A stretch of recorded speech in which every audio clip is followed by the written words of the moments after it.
Hey, my name is Lizzie Smiley, and I absolutely love helping people connect with their calling and all the tools they need to kick roadblocks and excuses right out the door so they can cultivate the life they dream about. If you want to launch, grow, pivot, or scale your Etsy shop, or you've always wanted to develop the mindset and skills to run your own business, then I'm your girl. I've had that entrepreneurial spirit going strong since my very first lemonade stand, and now I'm a work-at-home mama with multiple online companies and a full-time Etsy shop, all while being present with my kids for the everyday chaos and most important milestones. On this podcast, we'll talk about all things business, mindset, Etsy, creativity, dazzling our customers, and so much more. There's plenty of room at this table for you, so scooch on in and let's go. I'm holding nothing back. Welcome to How to Sell Your Stuff on Etsy. I'm so glad you're here.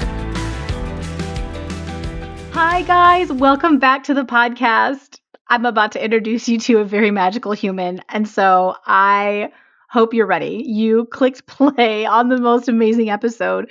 So we're going to talk to Leila here in a minute. Before we do that, I want to let you know that I have an FAQ episode coming up. That's where you guys get to submit your questions about Etsy, about social media, about selling online, about your art, about your creations, about all of it. Print on demand, digital products, AI, physical products, whatever you're geeking out on, wondering about, you get to submit your questions to me and I will answer them on the FAQ episode. So there will be a link in the show notes. It's a really simple survey link where you can go ahead and submit those to me and we will talk about them in a few weeks. Make sure that's going to be coming up kind of soon. So make sure, don't wait on it. If you're listening right now and you want to do it, get them in today for me. Also, I want to kind of put the call out that I am looking for future podcast guests. So if you are an Etsy seller or something adjacent, maybe you're selling a lot from your own website, maybe you're on a different platform, maybe you are, you've built tools to help Etsy sellers. I am kind of opening up invitations for that. There'll be an application down in the show notes. You just need to, if you're an Etsy seller, you need to have at least 100 sales. You need to not have any intellectual property violations in your shop, and you need to have some kind of advice to share. So that'll be part of the application process, is you'll be able to share some of that information, get me a link to look at your shop and all of that, just to clear everything up. But if you feel a little tug right now, then you need to apply. It's you. You've got more to share than you think. Just like some of you, like Leila today, she literally emailed me out of nowhere just to like say hi. And we ended up, here we are, and we're going to have the most amazing conversation for you guys. So some of you definitely need to be coming on the podcast. You need to let me know that you exist and that you're my people. So there's that. What else was I going to say? Oh, I wanted to float this and see how many of you might be interested in a digital product course from me. We have like e-printables from Gold City Ventures. They're very, very specific to printables. We've had several workshops that we've done, but I'm working on putting together like a digital product course, but before I really go down the rabbit hole, I want to gauge your interest. So there will be a little survey down below. You'll be able to just drop your email if you want to know more about it, and it'll kind of give me some guidance about, are you guys looking for that information? Would you like for me to teach you how I am making money selling digital products on Etsy? Because I came from the physical product space, played with print on demand, and very much happily landed in this mostly passive income place. So let me know if you're interested in that. I'd love to know that. Let's talk about Leila. Leila Simon Hayes is an abstract artist and textile designer who creates unique patterns by combining simple elements into surprising relationships. Drawing from a meditative dream space sourced from emotion, her work explores playful scale alongside rhythm and movement. Leila's work comes to life on table linens, homewares, wallpaper, stationery, and framed prints that are designed to energize homes and encourage play. Gosh, it's literally lyrical. Like, was that not lyrical? Like, we need someone better than me to read it. So we're going to talk to Leila about all of the different places that she is selling, about her art process. She is a professional full-time artist with just making money on all of these different streams. She's doing it without losing there's no selling out. She's such an authentic, pure artist, as you're going to be able to hear immediately. She's doing it really well. So we are going to be loving on the newbies out there who are wanting to be selling their art. Those of you who are more advanced and looking to scale, holy moly, are you about to learn a lot? And if you like a little bit of woo-woo, she and I are soul sisters, and we couldn't avoid a little of that. So please help me welcome the lovely Leila to the podcast. Leila, hey, welcome to the podcast. Thanks so much for having me. I'm thrilled to be here. I'm so excited because you are such an artist, and I love the posers like myself too, who are just playing with digital stuff. But you are doing such amazing things, and I was just saying to you before I hit record, like I cannot wait to hear all of this because I am not an artist. I am not at all, and so when I get to be with someone as cool as you, I'm just like makes my job worth it. Yeah, you are so out of my league, girl. Stop. You're amazing. And I'm thrilled to be here. And I love your work, and you are an artist, and your podcast is art, and the work that you do is art, and you're a curator of all the cool, cute things. So, yeah, I'm thrilled. Well, thank you. Thank you. This is going to be way too much fun. And when I was like trying to come up with what to talk to you about, it was the easiest set of questions I've ever had to compile because you're doing so many cool things. Sometimes I have to sit there and I'm like, how do I have this conversation a different way? It's not the same person we talked to before, but it's the same topic or even maybe sometimes it's the same person. But with you, I was just like, I could do 5 episodes. There's so much we could talk about. So I just want to start with because you're out of the norm of the to average guest. What is your favorite place to sell your artwork like right now? Like, where are you having the most fun? It's interesting. Well, it was funny. This all started just because I wrote you an email telling you how much I love your podcast and just what a great host you are, and that I've just learned so much. And, one of the things, as I was writing, I was thinking about like my kind of theme right now is just all about diversification. And it's just something that like diversifying my sales channels and my marketing channels. But, I just love selling things, honestly. Like I really enjoy making art, and it feels like it really completes the cycle to communicate with a customer through a sale. It feels like I'm kind of like building a community, and I love that. And it doesn't matter really where that sale happens. It just really, yeah, it just feels like it completes a cycle. If I was making art in a silo, it would not be as satisfying, and I might stop. Like I really enjoy that part of it. I would say probably my favorite way or place to sell is in person, even though I don't do it very much. It takes a lot out of me. But and I'm such an introvert, but I realized a couple of years ago that in-person markets are really just a series of one-on-one conversations. It's so like different than like being on a stage or, doing something like this. But, it's like actually like you can have really intimate conversations with people in markets, and people share a lot about their own creativity or their own interests, or, I get an incredible amount of information hearing what people see, especially because I make abstract art. It's up for interpretation. So it's really so satisfying for me to hear how people take it in. And then also in person, I get to see people's first reaction, which I don't get to see online. Sometimes people email me or leave me reviews or whatever, but in person, you just see somebody's like immediate response. And that tells me more than anything any review ever could. I love reviews, don't get me wrong.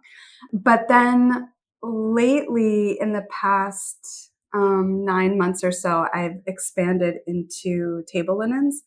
And I've been creating things that people can mix and match. And so I didn't really expect people to mix and match as much as they do, but what ends up happening is that my creativity is mixing with their creativity. So I'm Oh, getting to see, like, it's like a collaboration that I just never expected. And I love that so much. People will choose a placemat set and a napkin set that I'm like, I never would have thought of that. And it looks so cool. I really love variety. I'm really prolific in what I make. It's very improvisational and very from my most internal experience. And so having that connect with people really, it just means so much to me. I love it. I love that But you have this. I don't do a lot of in-person markets because it You takes don't. a lot of Yeah, energy. Yeah, introverts, it we takes a can't do lot of that. energy. But I'm Mm-mm. answering honestly, what is my favorite? That is my favorite. I wish I could do more. I wish I could kind of like snap my fingers and just like be all set up at a market. It's just Oh, it's the exhausting. setup, right? It's not even just the people, it's the set, it's the moving of the thing. It's just like how much more It's expensive did you, all, how much more yeah, like profit did I lose on each of these things because of how much this stuck out? Um, but totally. you know what? You just exposed yourself as like a little marketer too, though. Like you're kind of loving the marketing piece. I do love the marketing piece. And this has been a big career change. And actually, this is the first year that I'm going fully on my own in my shop. No way. And before that, for 20 years, I've been a graphic designer and creative director, mostly for museums. And some of that I've worked in the marketing departments at different museums. And so marketing comes somewhat naturally to me. I didn't go into graphic design thinking that I would do marketing, but I really love communication. And that's all that marketing is. You know, it's really, I think I enjoy it the most when I think about the individuals that I'm connecting with. And, you know, I think sometimes people can feel a little salesy and uncomfortable about marketing. And I definitely do too. It's very personal, especially when you're marketing your own art that you made with Yes. your own hands, you know? Yes. Um, but when I get really clear on the fact that it's really a service to the people who are looking for what you're making to help them find what you're making. So when I think of it that way, you know, I'm not going to attract the people who are not interested in my work.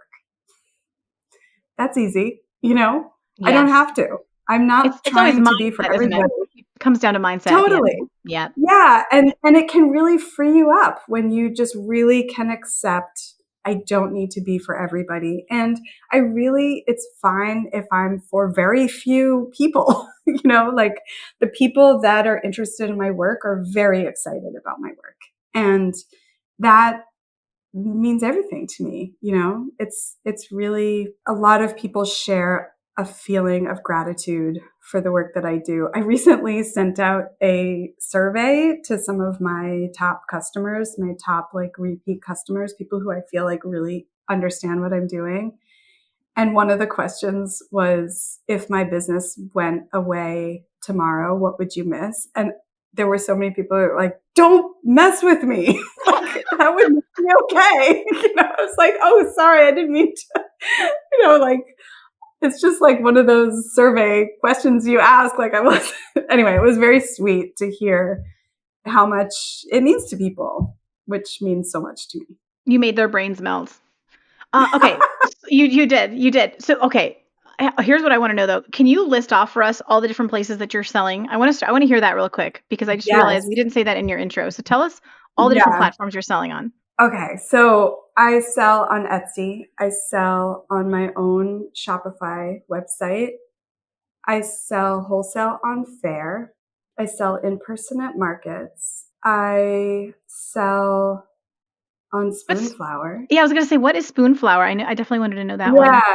Spoonflower is a print on demand site for mostly textiles and wallpaper. So they will print on different types of fabric: Gosh. quilt, cotton, canvas, upholstery weight fabrics. It's really incredible and it's really high quality. Is it And sustainable? Like, are they doing good? You know, a lot of those companies are yes, sometimes trash for that. So I'm just curious from the environmental they're standpoint. not. They're really thoughtful about the type of Okay. paper they use for wallpaper, and it's simply more sustainable to print on demand for, you know, I can't have bolts and bolts of my fabric in my dining room, you Yes. know. But so it's really nice for people to be able to, you know, buy one roll of wallpaper and, you know, things like that. So I sell on Spoonflower and Good Mood Prints. Okay. Yeah, I just started with them also within the last year. I really like their company. They're a small print on demand, kind of higher end, like mid to higher end prints and framing. They're based in the UK and they're very artist forward. Anybody can sell on them, but they also feature a lot of artists and do a lot of interviews, and it's a really good commission rate. And then I just got accepted into the House. Do you know House? Like Houzz. oh my gosh. Yeah. So that's pretty cool. It's kind of like wholesale. It's like a step up from Yeah. wholesale in terms of commissions. But it's a search engine like Etsy, you know? It's a search engine connecting me to people that I might not otherwise be connected Ugh. to. So I'm going to experiment with that. Yeah, you'll have to come And back and tell then, us. But like yeah. Spoonflower and the Good Mood Prince, is that still this? Do you have to promote those, or are they? Is it a search engine as well? It's not like Printify, right? Where then Both. you have to sell it all. Okay, tell me how that works because I don't know. I don't It's know either both. of those. They're both search engines. Okay, Spoonflower is a very powerful search engine, and they also have an incredible marketing team. But it works best when I'm promoting my stuff. My designs don't sell as well on Spoonflower organically okay, because my stuff is a little weird. And it really appeals to a certain niche. So I do better when I'm directing people to my Spoonflower shop. But, I just sold 6 rolls of 27-foot wallpaper last week on Spoonflower. So like it's starting to gain traction, which is really great. Good Mood Prints, it's a search engine. So, okay. and they have a lot of artists that are kind of in a similar visual language to mine. And, all of these things also respond best when I'm uploading consistently to them, which Yep. I'm not doing right now because I'm setting up so many other systems in my business getting ready for the holidays. So, I can't do everything, but Relatable. it is really important to diversify for my particular business because it is so niche and it doesn't appeal to everybody. So really finding my people is really important. And I haven't put a ton of energy into that over the years. I've just really focused on the people that I already have, which is step one. Absolutely. So I'm kind of expanding in Have you a been different featured way. on Etsy yet? I feel like that needs to be I my next. never have. Have you? Okay, Please, will because you make that Melissa. happen? Yeah, it was like after Melissa came on the podcast, and she'd already been on there once, but then she got like she got like a big feature after that. So we need to anyone I would listening love who likes to like DM, or do we call it tweeting? Send it, yeah, tweet at tweet at Etsy or anything like that. We need to get Leila's stuff because it is gorgeous. You're really that. hedging right now, ma'am, about like only a certain kind of and I get it. Like your stuff is not going to be, it's not a landscape portrait. It's Right. not a pop culture. It is Mhm. gorgeous, funky, like abstract art. But Yeah. I don't like abstract art, and I love your stuff. Oh, that's cool to It's hear. very Thanks. like earthy. Do you know what I mean? It's very boho and earthy, which I, even though I don't like abstract, I love that. So Yeah, like you are, that's great.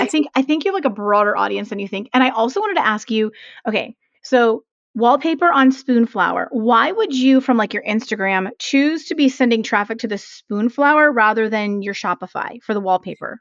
I do both, and it might confuse people, My but brain is there breaking. Tell are me more. I know.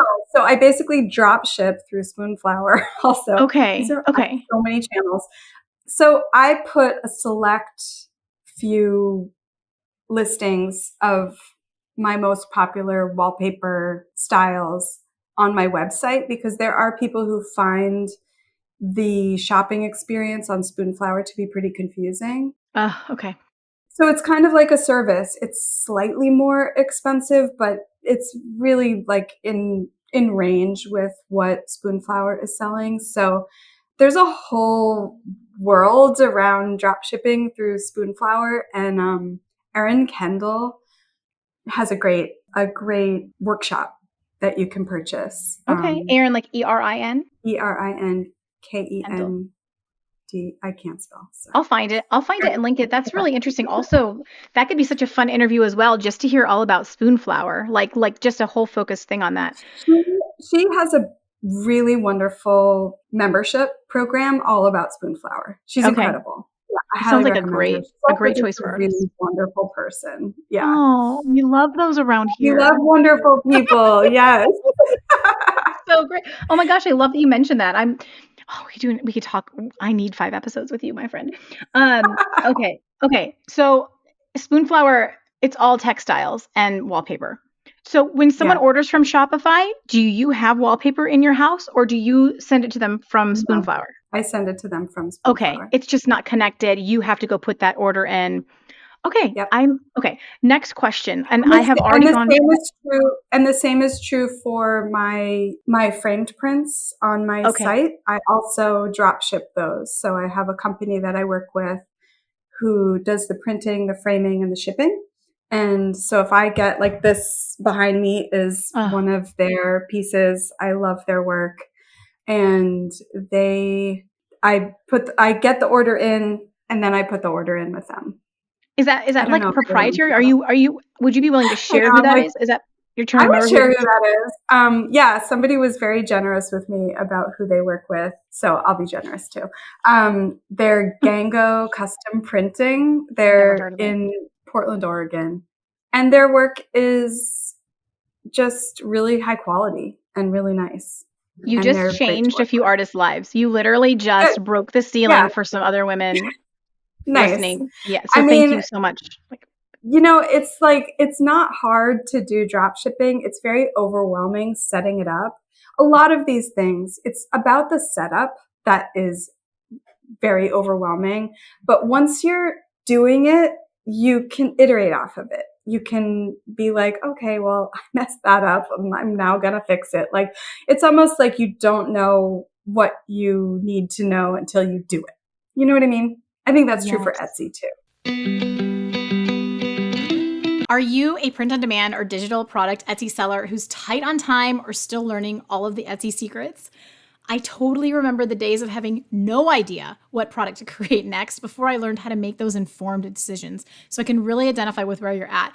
I know how stressful and frustrating it can be to just create listing after listing and see little to no results. You wonder what you're doing wrong and you just want someone to tell you what to create that's actually going to sell. Where are those opportunities?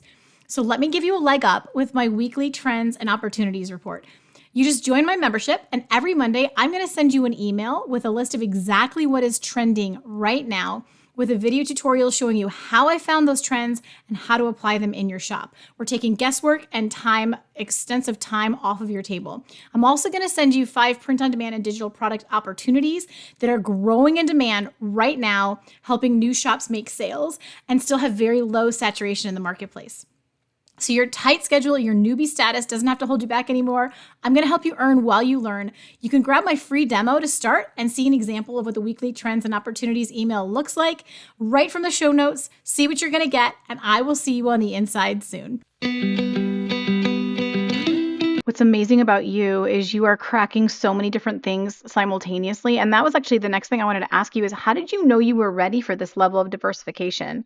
Because just yesterday I was telling another seller, now she's new. I was telling her, nope, she wanted to go do something else. She wanted to add something else. I said, nope, you need to go harder on what you're doing. And yet you, Leila, are an example of someone who was ready and at the right place to branch out. And it was the right thing to do, the smart move. How did you know you were ready for that? Yeah, and it really has been about 5 years since I've been selling. So Thank you for it saying that. really is a slow process. And I honestly think the slower the better if you really want it to be your main gig. And now, like, I'm very early in this, so I can't speak to a lot of experience of this being my main thing, but it's been a very high percentage of my income as my side gig for 5 years. I think, can I get a little woo woo? Sometimes we get a little woo woo Please on this get podcast. Okay. I was at a market in December that was terrible. It was not good for me. And it was in this very loud space. I was next to a gigantic, it's like it's the House of Blues. So it was a gigantic space with gigantic speakers, and my booth area was upstairs in a balcony at a dead end next to the gigantic speaker. It was hard. It was, oh, and in the dark. Sorry, I forgot that part. No lighting. No lighting. So once I realized that like I was not going to sell anything, I did make my fee back, which was good. But I kind of like let go, and I was like, I can't hear. I brought earplugs. I bring earplugs everywhere I go, just in case I'm in like really loud situations that are overwhelming. Very helpful neurodivergent tip. So I put my earplugs in, and I just was like, I'm just going to smile at people because I can't have conversations, which is my favorite part of selling in person. So I put my earplugs in, smiled at people, and really just kind of like went inward and just, it was hours, it was like 12 to 6 or something. So I just kind of tuned in to my business as its own entity, like its own spirit almost. And I didn't plan on doing this. It was like something kind of came to me that it was like, what if your business is basically has its own spirit and its own purpose in the world, and you're its steward? Then the words came in what may sound a little condescending, but it was like the right moment for me to hear it. The words were, can you please grow up so you can steward it a little better?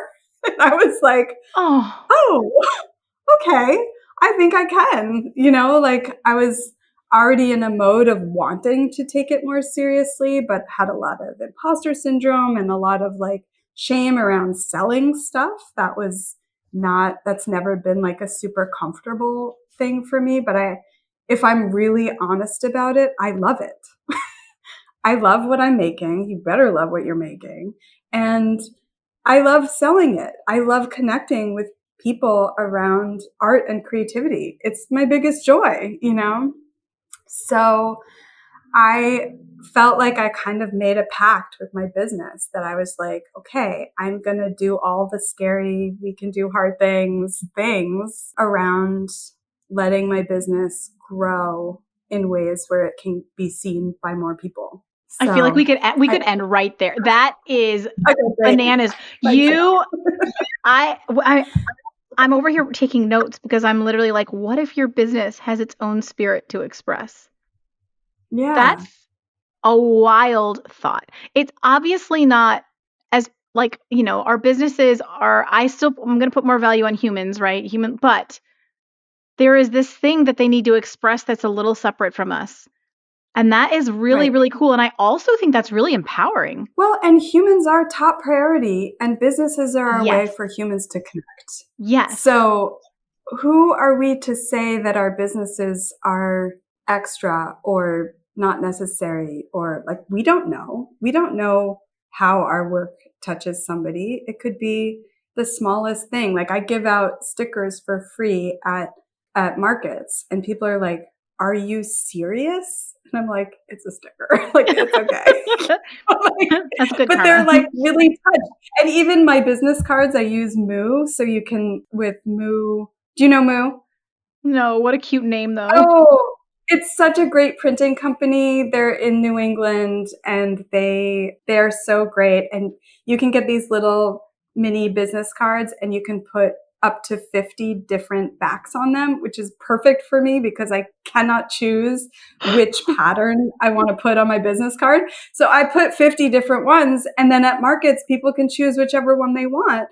Or when I'm shipping my orders, I often include a business card if I don't recognize the name, if they haven't ordered with me in the past, or if they're from Etsy. I kind of like feel into their energy and pick a little card, like an angel card or something. I'm like, oh, I think they'd like this one. I don't know who they are, but it's connection. Okay, It's I'm important. obviously I've been sitting here for however long 30 minutes we've been together being like I'm literally got to go order stuff from this website and I want you to feel into my spirit and make a business card for me, okay? I need a business Oh card yeah. even though you know me. The way I cannot wait to see what you decide. You guys, these show notes are going to be bananas with all of the links.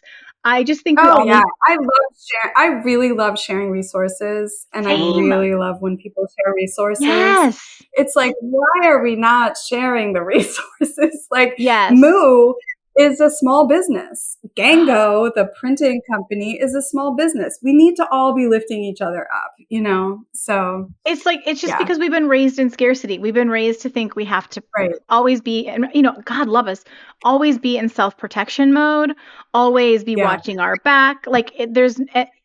and I only hold us partially responsible. We were like so raised in this, but we're breaking patterns. We are breaking patterns left and right. Yeah.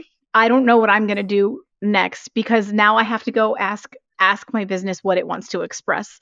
And I don't Oh, even I Leela, love that. Leela, I don't. It's a really interesting time for you to be bringing this up. So, oh my word. That's Okay, no, exciting. I love it. I love it. And okay, so you realized that you were ready to expand because it literally spoke to you. You were Yeah. open to the feedback. You were sinking into just in a very open place of like what's next for this business and you let it speak to you. And I think like there's a lot of woo to that, but there's also a lot of practical to that. How often do we get quiet Totally. enough to just sit and not let our mind race and just sit and like just listen inwardly to what the next Yeah. step should be. There is more wisdom there than I can give you. There is more wisdom there than any expert on this podcast is going to give you. We can help you with the practical, but holy moly, that's like mic drop, just done. Yeah. um Well, and every business is so unique. Like Yes. there's only so much we can give to each other. You really need to listen to what's your vision and what is the business's vision, and they might not be the same. And then it's like, how do you reconcile that? Or how do we, or maybe I'm afraid of my vision, or I'm afraid of the business's vision. Can I be big enough to handle what my business wants to be? Like it's like you can have a conversation with your business. Like, why not? You know?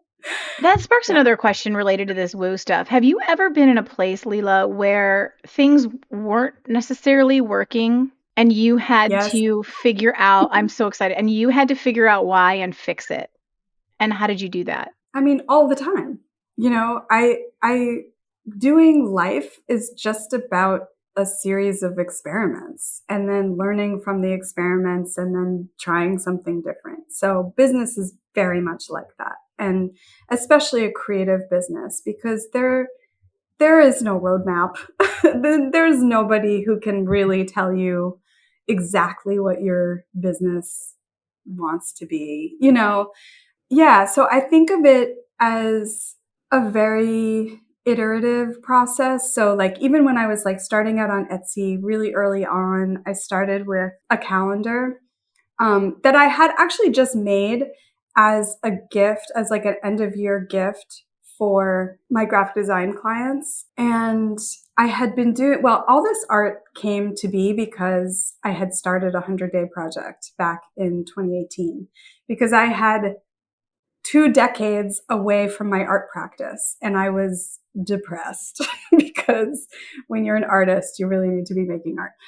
And I didn't really know how to crack back into my art practice. It felt so overwhelming and I felt really detached from it. And I had heard about the concept of a 100-day project for many years, but I explored the idea of like, what would that mean for me? And I kept hearing things like, go back to like when you were a kid, like what kind of art did you love to make? And, you know, just that real essence of yourself as like a baby artist, because that's where it all starts, you know?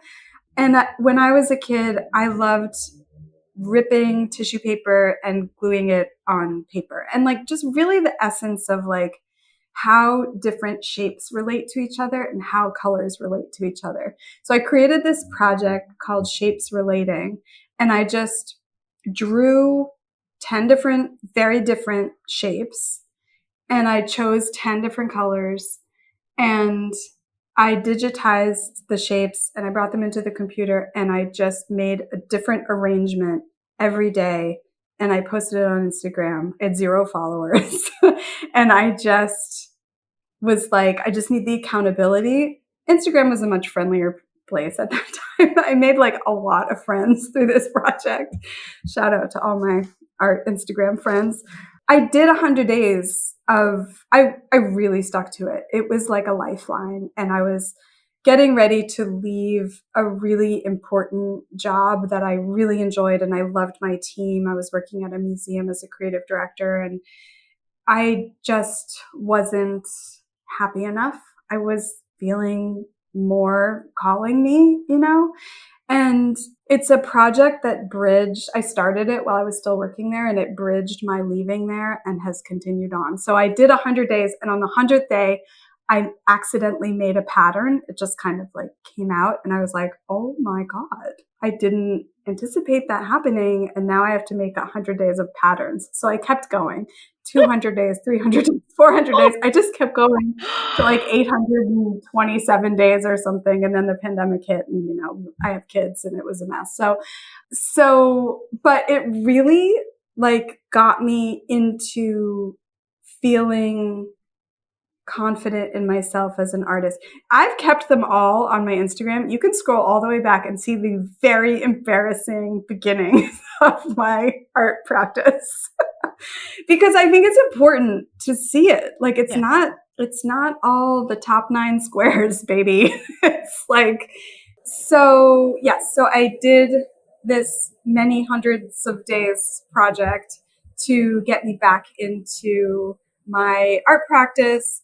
And then I had all these patterns and I was like, I don't know what to do with them next. And I made this calendar for as a end of year thank you gift for my clients. And they loved it. And they wanted to like buy them for their people for the holidays. And then I was like, I had a art studio at the time, a tiny little art studio that I was sharing with somebody else. And we had an open studios and I sold out of all of them really fast. And I just was like, that was the first time I was selling something with my art on it. And people were so excited about it. And I had that feeling of like real connection that was facilitated by my art. How cool is that? So, but I don't remember the question you asked. No, I mean, that I am so excited you said all that. But we were just talking about times where things weren't working and you had to like go in and figure out, do you know what I'm saying? Because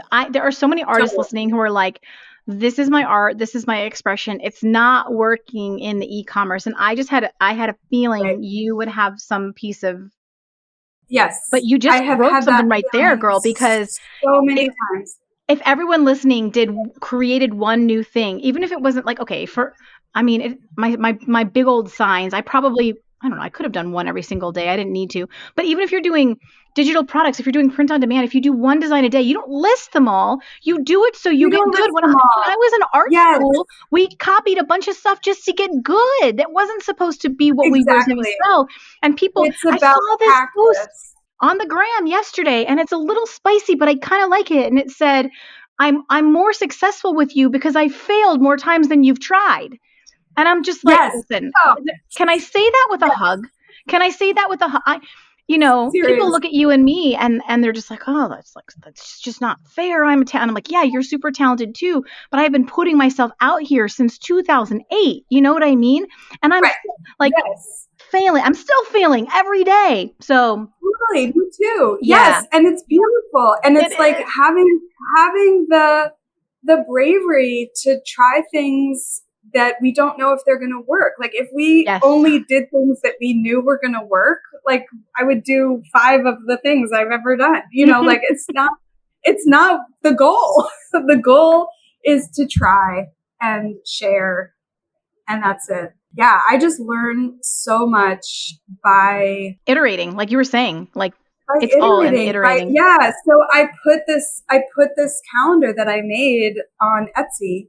I didn't price it right. I didn't know what SEO was. I didn't, but people were finding it. And, you know, and like, I didn't know, I was like waiting in line at the post office. Like I didn't know what I was doing. But I had started, you know, and then when orders started, I started doing more stationery. And when orders started getting more robust, I was like, wait, people are not waiting in line at the post office. How are they doing it? And then like, you know, Google is free. You can be like, how do people do this? You know, and then I got myself a printer and a stamps.com account and, you know, all the things that we need to do.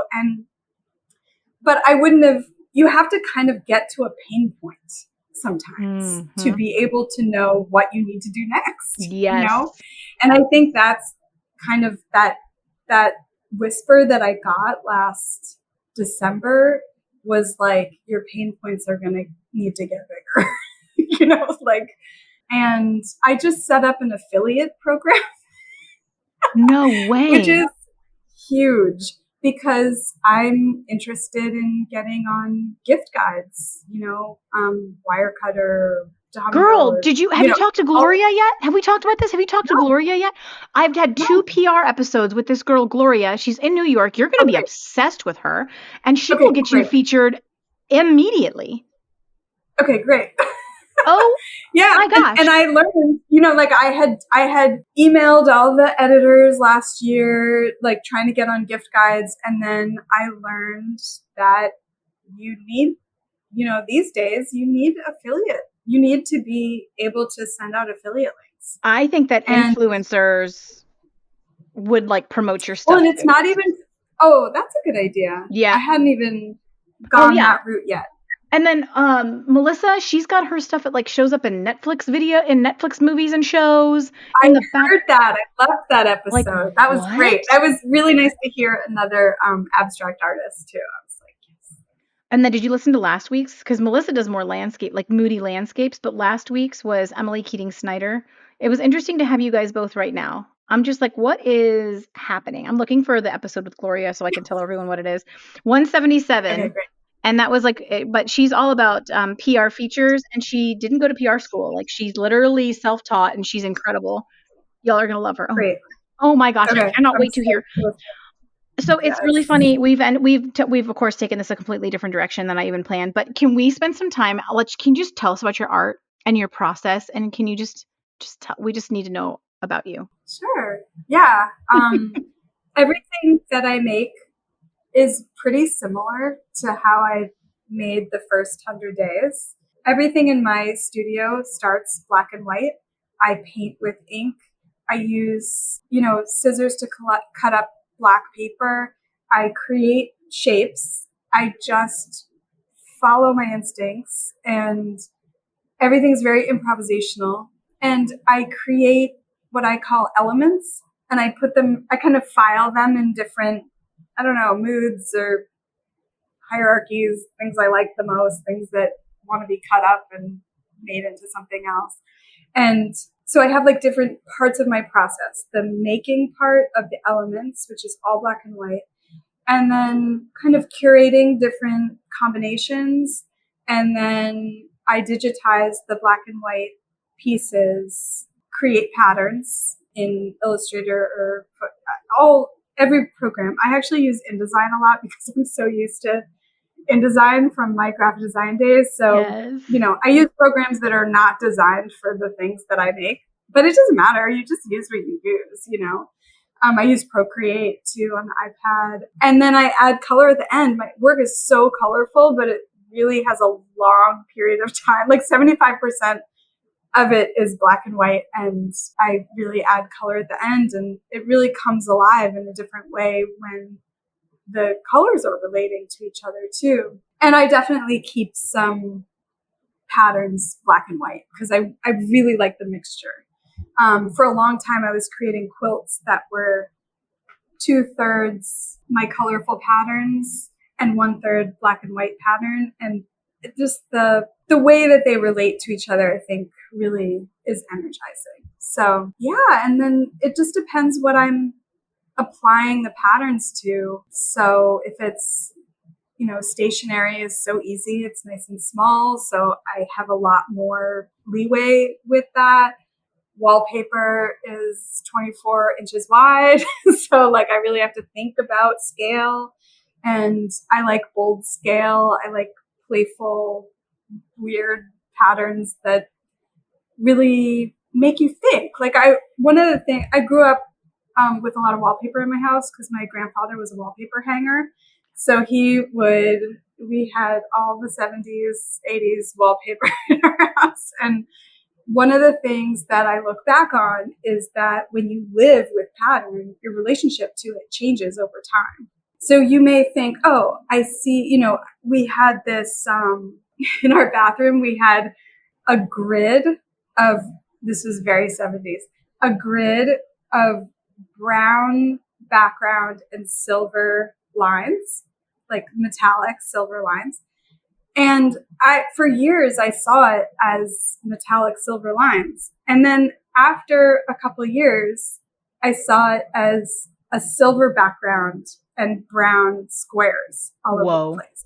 Your relationship changes. You like expand as your relationship to the patterns expand, and you start seeing things differently. And I love that. And I want to make products that last a long time so that people can have that experience. Oh. Your brain is just this like magical place. Oh, thanks, Lizzie. Yeah. So is Rose. I'm just really, now I'm crushing hard. It's so precious. Okay, golly, we skipped half of this, but this has been the most special conversation. Let's love on the new artist a little bit. The people, like, not necessarily new artists, but new to trying to turn it into a business, maybe, or maybe it is new artists. Can we love on them a little bit? What tips would you have for them to get started? Like, how would you encourage them? I'm going to butcher this quote, but Georgia O'Keeffe, this is like a very famous quote, but it's really one of my favorites. She said something like, everything I've done in my life, I did afraid. I butchered it. It's better, I promise. Beautiful, though. I'll look it up, but that's beautiful. Yeah, I mean, the sentiment of that is so important to me. And I would say you're never going to be ready. Like, you just get so much more information for anything ever. Yeah, including success. It's uncomfortable to grow, and we're all babies at what we're doing now. So it's like when I was first selling, I was a baby at selling, and just this past week, I finally finalized 3 weeks of working on setting up an affiliate program. And boy, was I a baby about that. Like, I had to read legalese stuff, and I had to think about commission levels and prices and percentages and all of that. And it's so overwhelming to me. But I realized that if I do it wrong, like if I set up this affiliate program wrong, some publisher who's interested in working with me is going to tell me what I did wrong.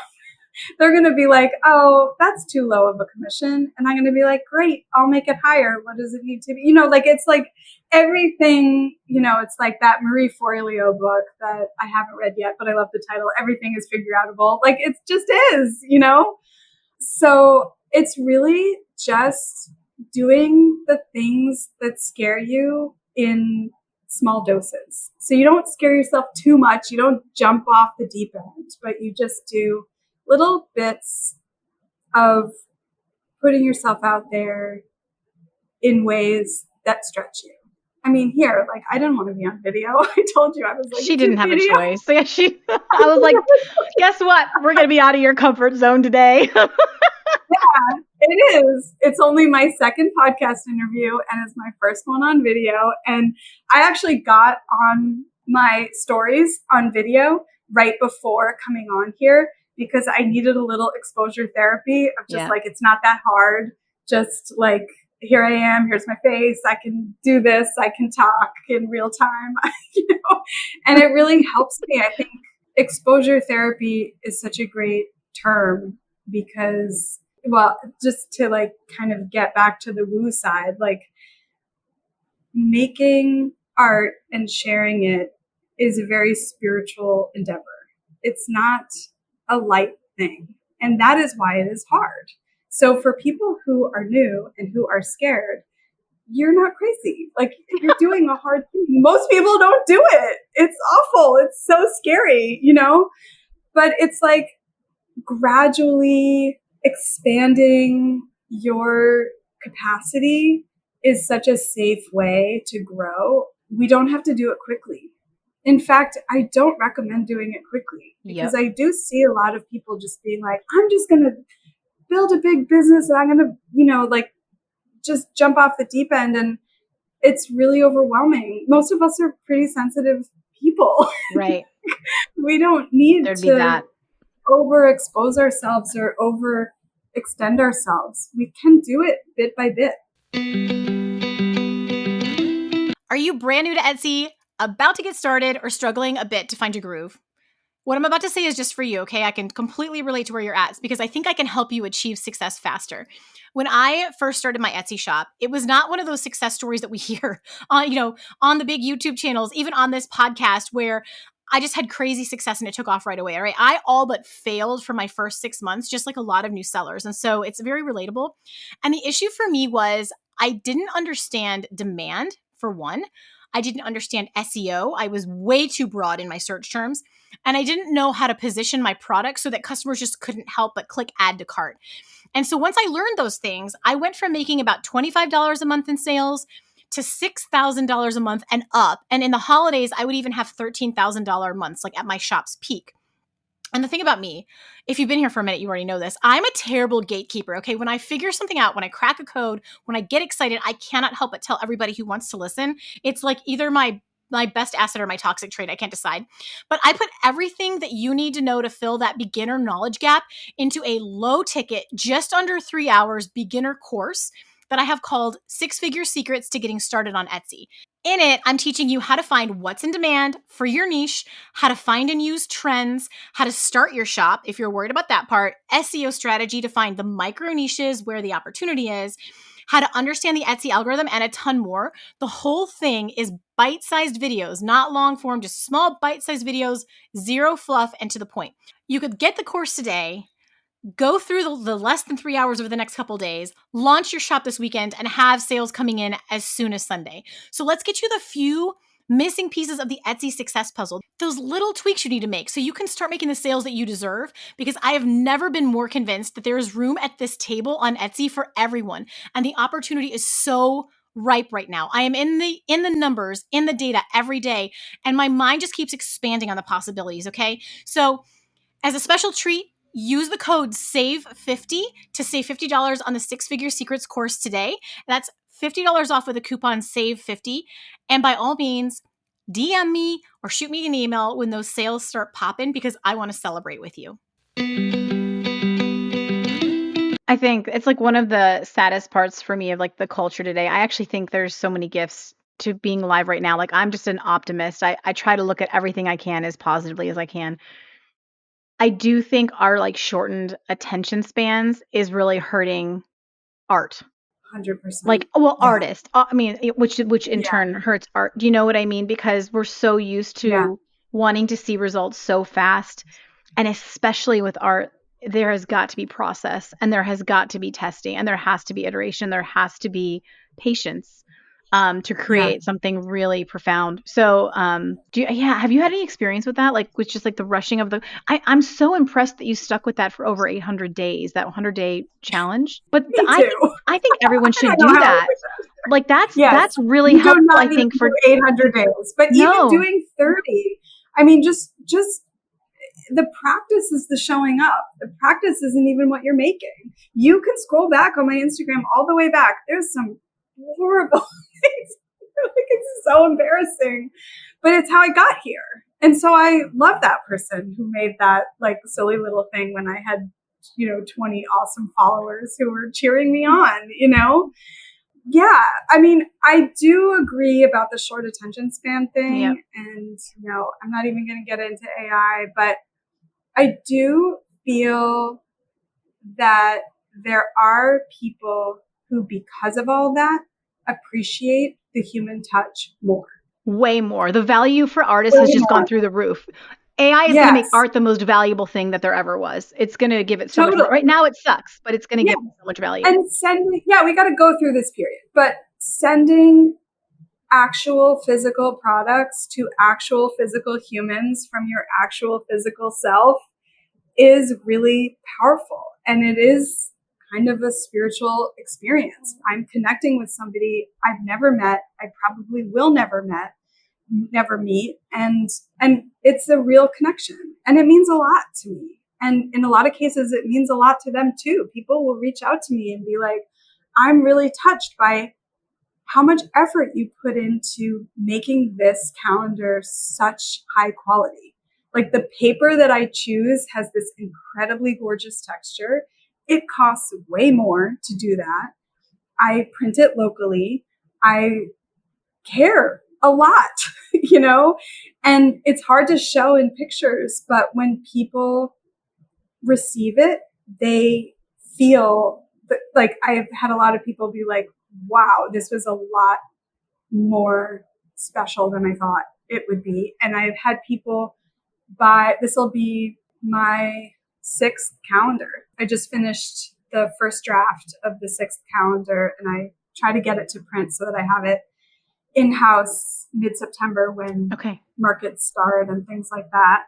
I know. And I do a pre-sale, which really helps me pay for the printing. And people are loyal to this calendar and to me. And it means so much to me.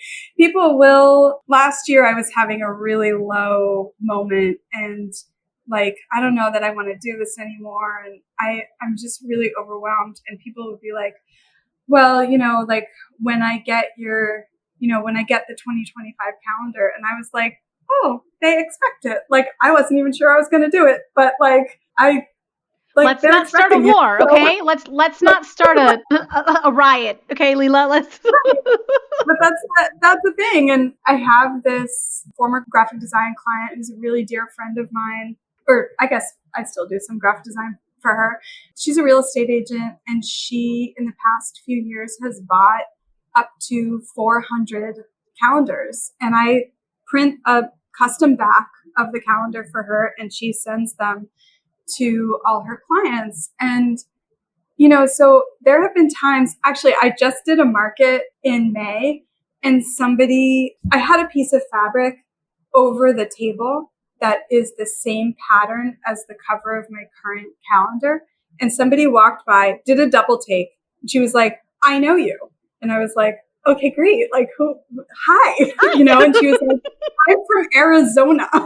I was in Boston. She was like, I'm from Arizona. And, this real estate agent I'm a real estate agent, and this real estate agent that I'm friends with sent me your calendar for the past couple of years. And it is my favorite object in my house, or something like really incredible. And it was just because she recognized, my patterns are pretty unique, and she recognized it and stopped. And like, it really, I may never meet her again, but it meant so much to me, and it meant so much to her. It's You're famous. I love it. You're famous. I'm not famous. Randos from Arizona are stopping at your to tell you that you really know you. It's a testament to the human connection. Like, I didn't know that could happen. Like, I never could have anticipated that. But magical things happen when we're doing things outside of our comfort zones. I need to come up with a list of people to send calendars to. That's really cool. Yeah. So anyone who wants a custom back for their calendar, let me know. Oh my gosh, we'll take you up on that. That's awesome. Yeah. Okay, my love. I have kept you for so long, but this is a beautiful conversation. Where are the best places for everyone to find you and connect? My website is LeilaSimonHayes.com. I'm on Etsy at Leila Simon Hayes. I'm on Instagram at Leila Simon Hayes. My name is spelled Leila. I'm on all the things as my name. I'm on Pinterest. Also, we didn't really talk about Pinterest, but I have been really putting a lot of energy and attention into Pinterest. Is it working? It is a long game, as you know. Yep. It is starting to work. Yeah. And I just started an ad, and that's starting to work too. But I started an ad right when I started Pinterest, and that did not work. And then I did a year of pinning organically consistently. And I have some help for that. And I'm very grateful for that help. Mm-hmm. And we just started an ad, and it builds off of all the work that we've done organically. So none of these things are quick, but they're worth it. You know? It makes sense though, because you needed that year to teach Pinterest who to show the ad to, who to show your pins to, and who to show your ad to. And that is all about finding your niche. And the first month of post isn't going to do it, especially if it's a very specialized product. Exactly. So it makes perfect sense to me. But again, do we have the attention span? Do we have the discipline? Will we choose ourselves enough days in a row to make it? You had a coupon code for everybody as well, because we all need to go buy from your website. Oh, thanks. Yeah, if any listeners want 20% off, you can just put Lizzie 20 in the checkout. And on the website. Off. It's on my website, yes. Mm-hmm. And that will go for everything except wallpaper. Oh my gosh. Thank you for that. That's awesome. It's a pleasure. I love your podcast and I love you, and I'm just really honored to be able to have this conversation. It means a lot to me. The heart and soul that you put into this is really special. Thank you for seeing me. I'm going to try not to cry. So we're going to close with the Georgia O'Keeffe quote, because you did not butcher it. It's really great. She said, "I've been absolutely terrified every moment of my life, and I've never let it keep me from doing a single thing I wanted to do." What else do we need? What else is there else to say? Yeah. Okay. Else. Thank you. Hopefully we're friends now. Thank you. Yeah, we are. It's official. You're a treasure beyond treasure, and thank you for your generosity and your everything you've imparted today. Thank you so much. It's a pleasure. Thanks for having me. Guys, if you are not fired up right now and your heart is not bust open, please get some therapy. And I love you so much. You guys have no idea. Everything I do is for you. And until next week, start your 100-day challenge. Go make something awesome. Love you guys. And that's a wrap on this episode of How to Sell Your Stuff on Etsy. Thanks so much for hanging out with me today. If you're looking for more resources, head on over to howtosellyourstuff.com, where you'll find podcast show notes, all the links from today's episode, the blog, courses, coaching, and more. If this episode was helpful to you, awesome. The greatest compliment I can receive from you is a rate, review, and subscribe on this podcast. Not only will it allow us to connect again on a future episode, it lets me know I'm providing you with value and helps other people find this content more easily. From the bottom of my heart, thank you for your support. Have a great day and see you next time.